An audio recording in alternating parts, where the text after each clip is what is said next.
Kan ku pandang kau di tempat kudus, ku kagumkan kemuliaan-Mu Yesus. Sekasih setiamu lebih dari hidup, bibirku kan memegahkan sekasih setiamu lebih dari hidup, bibirku kan memegahkanmu.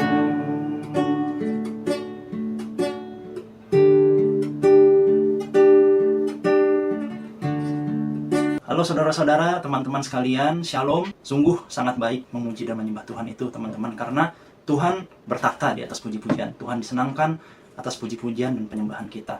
Oleh karena itu, barang siapa yang memuji dan menyembah Tuhan, Tuhan akan mengatasi hidupnya. Tuhan akan melawat, kuasa Tuhan ada bersama dia. Amin, haleluya, terpujilah Tuhan. Akhirnya aku punya kesempatan lagi untuk membuat video tentang firman Tuhan yang aku alami sehari-hari. Aku sangat senang karena bisa membagikan video ini kepada kalian semua. Mari kita lihat bersama-sama firman-Nya, yaitu di Yohanes pasal 16, dimulai dari ayat yang ke-7. Namun benar yang kukatakan ini kepadamu adalah lebih berguna bagi kamu jika aku pergi. Sebab jikalau aku tidak pergi, penghibur itu tidak akan datang kepadamu. Tetapi jikalau aku pergi, aku akan mengutus dia kepadamu.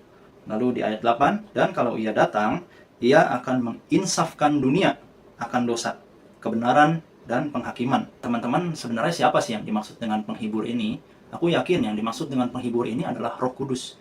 Karena di ayat berikutnya, yaitu di ayat yang ke-13, tetapi apabila ia datang, yaitu Roh kebenaran, ia akan memimpin kamu ke dalam seluruh kebenaran. Bahwa akan ada penghibur, yaitu Roh kebenaran, yaitu Roh Kudus yang diutus kepada kita semua.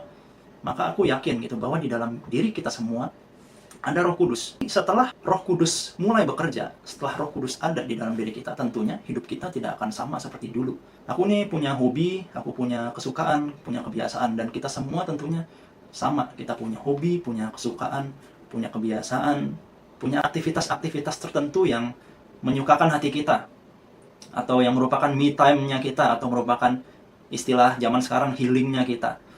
Nah, aku pun sama gitu, yaitu aku suka bermain game di komputer, baca komik. Aku juga suka nonton anime. Nah, ini pernah aku diledekin karena dibilangnya, loh, sudah besar kok suka nonton kartun. Nah, ini untuk para wibu biasanya mereka tidak senang ketika anime itu disebut sebagai kartun. Lalu, apa sih kaitannya? Jadi gini, kalau aku bermain game, kalau aku membaca komik, kalau aku nonton anime, itu butuh waktu yang lama. Jujur, meskipun aku happy, meskipun aku senang, ini sangat menguras waktu. Akhir-akhir ini aku mendapat teguran. Sebenarnya bukan akhir-akhir ini saja sih, sebenarnya sudah dari sangat lama aku sudah mendapatkan teguran, baik itu dari hamba Tuhan, dari para gembala, dari pendeta, dari pastor, yang mengingatkan bahwa waktu-waktu yang ada harus kita pergunakan dengan sebaik mungkin. Sebelumnya aku mau disclaimer dulu, bukan berarti kita harus meninggalkan hobi atau kesukaan kita. Tentunya kalau hobi dan kesukaan kita itu benar di hadapan Tuhan, ya tentunya tidak perlu kita tinggalkan. Misalnya saja pada saat libur di akhir pekan, Anda ingin mengajak keluarga Anda untuk pergi jalan-jalan. Nah, sehingga Anda menyediakan waktu untuk mereka supaya ada quality time bersama dengan mereka. Tentunya itu tidak masalah. Karena bukankah untuk menjadi berkat itu kita mulai dari orang-orang yang terdekat. Jadi tidak ada yang masalah dengan hal tersebut. Mungkin sebagian dari kita sudah ada yang tahu bahwa ada hobi-hobi tertentu atau kesukaan-kesukaan tertentu yang sebenarnya kita sadari bahwa Tuhan tidak berkenan akan hal tersebut. Dan mungkin juga ada sebagian dari kita yang masih ragu apakah hobi atau kesukaan ini berkenankah kepada Tuhan atau tidak ya. Jadi pertanyaannya, gimana dong untuk kita bisa mengetahui apakah hobi atau kesukaan kita ini berkenan kepada Tuhan atau tidak? Cara yang paling sederhana adalah dengan kita menguji sendiri apa yang terjadi atau apa yang kita rasakan setelah melakukan hal tersebut. Memang pada saat kita melakukannya tentunya ada sukacita, tapi setelah melakukannya apakah masih ada damai sejahtera atau sukacita? Yang aku maksudkan di sini adalah damai sejahtera atau sukacita surgawi, di mana kita merasa ada ketenangan, ada damai, dan kita masih merasa dekat dengan Tuhan. Apakah kita masih bisa berdoa secara khusyuk langsung setelah kita melakukan hal tersebut? Apakah hal tersebut memuliakan nama Tuhan? Apakah hal tersebut, kegiatan tersebut, kesukaan tersebut juga bisa menjadi berkat bagi sesama? Atau malah sebaliknya, kita merasakan ada rasa penyesalan karena kita merasa menyia-nyiakan waktu? Nah, ini adalah cara analisa paling dasar atau paling primitif yang bisa kita lakukan.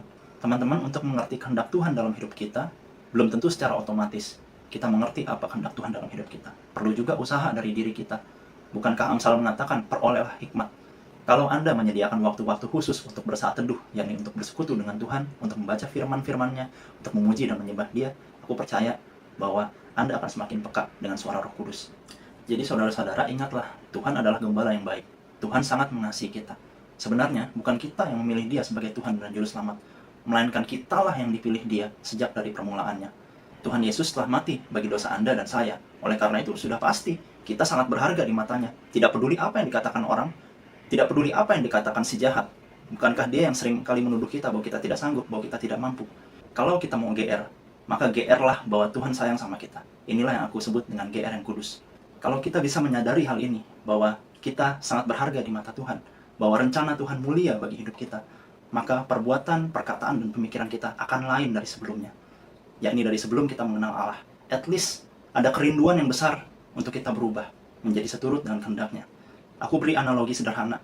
Kalau seandainya Anda ditakdirkan untuk menjadi seorang presiden, kalau Anda ditakdirkan untuk menjadi seorang raja, kalau Anda ditakdirkan untuk menjadi seorang panglima atau seorang jenderal, apakah Anda akan bertindak asal-asalan untuk menjalani hidup ini? Apakah Anda akan mengatakan hal-hal yang sia-sia? Tentu tidak, bukan? Saya ingin memberitahukan kepada saudara bahwa sebenarnya Tuhan sudah memberikan status yang mulia kepada kita, yaitu kita dijadikan anak-anak Allah. Bukankah Injil Yohanes mengatakan bahwa kita diberikan kuasa untuk menjadi anak-anak Allah? Oleh karena itu, berlakulah, bertindaklah seturut, sesuai selayaknya seorang anak raja. Tapi janganlah kita menjadi sombong, karena selain status kita adalah anak Allah, kita juga adalah hamba Tuhan. Kita dipanggil untuk melayani, bukan untuk dilayani. Demikianlah yang ingin aku bagikan pada kesempatan ini. Pada kesempatan berikutnya, aku tergerak untuk membagikan kepada saudara sekalian tentang pentingnya untuk taat kepada suara Roh Kudus. Apalagi ketika Roh Kudus menggerakkan hati saudara untuk meninggalkan hal-hal tertentu yang tidak berkenan di hadapan Tuhan. Seperti yang Rasul Paulus katakan di kitab Galatia, hiduplah oleh roh, maka kamu tidak akan menuruti keinginan daging. Dan sebagai tambahan, ketika aku mulai meninggalkan perbuatan, perkataan, pemikiran yang tidak berkenan kepada Tuhan, maka itu menjadi salah satu kunci sehingga aku bisa menang dari pergumulan terberatku, pergumulan terbesarku, yaitu pornografi. Mari kita memuji dan menyembah Tuhan bersama sebagai ucapan syukur, sebagai peneguhan supaya firman Tuhan kali ini menjadi rema dalam hati kita. Roh Kudus, Kau hadir di sini. Roh Kudus, ku mengasihimu. Kau lembut, Kau manis, Kaulah penghiburku, penolongku, diutus Bapakku. Ku buka hati untuk Roh-Mu Tuhan. Ku buka hati menyembah-Mu Yesus. Jamahlah kami, penuhi kami dengan kuasa Allah Maha Tinggi. Ku buka hati untuk Roh-Mu Tuhan. Ku buka hati menyembah-Mu Yesus. Jamahlah kami, penuhi kami dengan kuasa Allah Maha Tinggi.